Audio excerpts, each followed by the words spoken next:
Eli nxeba linzulu kusapho lakwaMlaza. Unyana wolusapho eneminyaka elishum'elinantathu unqaba yethu akasekho emhlabeni. Ebambelele kwifoto yakhe yakudala, umama wakhe uthi unyana wakhe bengumntwana othandekayo nothanda ukudlala. Ebenamaphupha ethi mama kanimdala mfundela ukuqhuba uGolden Arrow. Mntana uzawumqhuba njani uGolden Arrow ngoba isikolo uyasenqena and awufundi izincwadi zakho.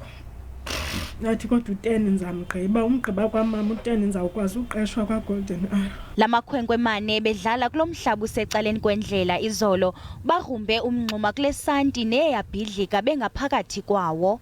First two bodies were discovered just after 6, the third one 9 o'clock, and then the family members from the fourth boy came to the scene and they told the officers that their boy normally plays with him. Hence the search started for the fourth boy and the body was found. Abahlali bathi azikho indawo zabantwana zokudlala kule ngingqi. There are no playgrounds at all. So now this place, this open field, is the only place which they used to play on. So as the community of Lusaka, we have been failed by our own government and by the city. So now we wish that all the officials from the government can take full responsibility of what has happened here. Usodolophu waseKapa umnumzana Dan Plato uvakalise ukudandatheka ngalentlekele watsho ebongoza abazali kuba bahlale bevundlile.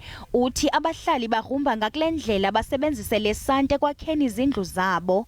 Adults needs always to be on the lookout, always being aware where the children are, what the kids are doing. I understand if parents are working is difficult. But there's other adults. My child is your child is my child. We need to be on the lookout for things like that. Okwangoku awakenziwa amalungiselelo omngcwabo.